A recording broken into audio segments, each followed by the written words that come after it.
నమస్తే, నేను మీ మేరుగు రాజేష్. మన కర్తవ్యం న్యూస్ ఛానల్ ప్రజలరా, ఇక తెలంగాణ రాష్ట్రంలో గత కొంతకాలం నుంచి అయితే హరీష్ రావు గారు పార్టీ మారుతారని చెప్పి ఎన్నో వార్తా కథనాలు వస్తున్నాయి. బీజేపీ పార్టీలో హరీష్ రావు జాయిన్ అవుతారని చెప్పి ఊహాగానాలు కూడా వినిపిస్తున్నాయి. మళ్ళా కూడా గత 2 రోజుల నుంచి ఒకటి సోషల్ మీడియాలో ట్రోల్ అవుతుంది. హరీష్ రావు గారు బీజేపీ పార్టీలోకి పోతారు, ముఖ్యమంత్రి పదవి అడుగుతున్నట అని. మరి ఇది ఎంతవరకు నిజం, ఎంతవరకు అవాస్తవం అనేది ఒకసారి చూద్దాం. అయ్యో, ముఖ్యమంత్రి పదవి ఇస్తానంటే వచ్చేస్తా. హరీష్ రావు అంటున్నట ముఖ్యమంత్రి పదవి ఇస్తానంటే నేను బీజేపీ పార్టీలో చేరుతానని చెప్పి హరీష్ రావు గారు అంటున్నట. బీజేపీ అధిష్టానంతో హరీష్ రావు రాయబారాలు. నా దగ్గర 25 మంది ఎమ్మెల్యేలు, 10 మంది ఎమ్మెల్సీలు ఉన్నారు, నాతో బయటకు రావడానికి సిద్ధంగా ఉన్నారు.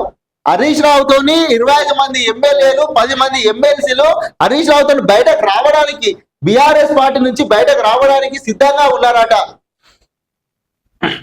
కేసీఆర్ తో పాటు ఆయన కుటుంబంపై ప్రజల్లో ఇంకా వ్యతిరేకత ఉంది, నా మీద మాత్రం సానుభూతి ఉంది.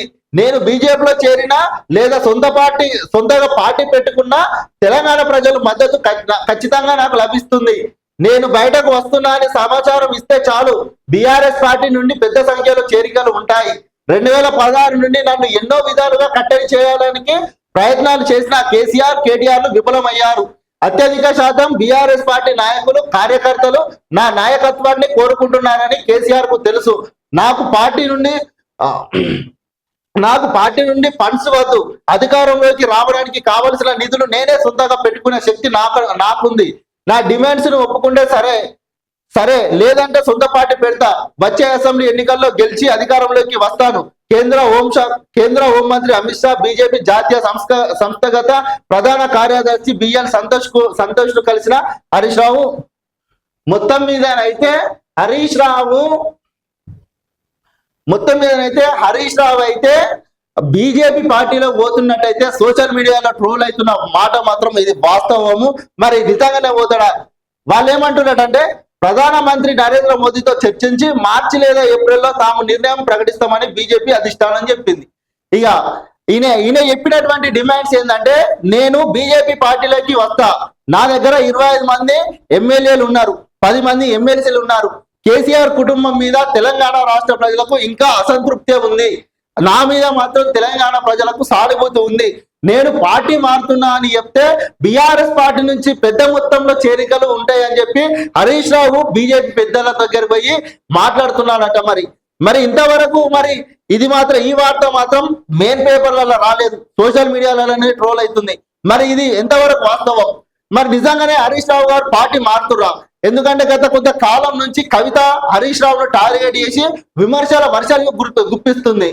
మరి కవిత బాధన, లేదంటే ఒకవేళ ఇక బీఆర్ఎస్ పార్టీ పని అయిపోతుంది, ఇక బీఆర్ఎస్ పార్టీ తెలంగాణ రాష్ట్రంలో ఉనికి లేకుండా కోల్పోతుంది ఏ ఎన్నికలు వచ్చినా కానీ, ఇక మరి రానున్న రోజులలో ఇక దీంట్లోనే ఉంటే నాకు ఫ్యూచర్ ఉండదని చెప్పి మరి హరీష్ రావు గారు డైరెక్ట్ పోయి బీజేపీ పార్టీలో జాయిన్ అవుతారా?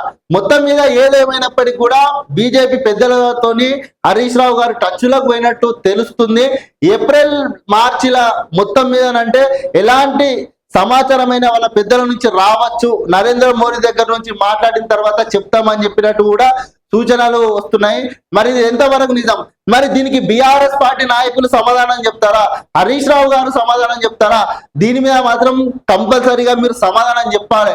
ఎందుకంటే గత కొంత కాలంగా మీ మీద వస్తున్నటువంటి ఈ వార్తలకు మీరు సమాధానం చెప్పకపోతే ఇదే వార్త నిజమని ప్రజలు కూడా నమ్ముతారు. మీరు చెప్పకపోతే ఒకవేళ మీరు బీఆర్ఎస్ పార్టీ నాయకులైనా మీరైనా నిజంగానే ప్రజలు కూడా నమ్ముతారు.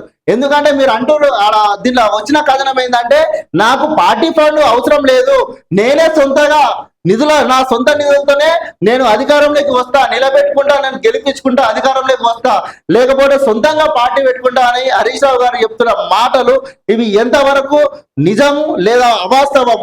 మరి దీని మీద బీఆర్ఎస్ పార్టీ నాయకులు స్పందిస్తారా, మరి హరీష్ రావు గారు స్పందిస్తారా? మీరు స్పందించకపోతే వాస్తవాన్ని ఇది నిజమనే తెలంగాణ రాష్ట్రానికి నమ్ముతుంది.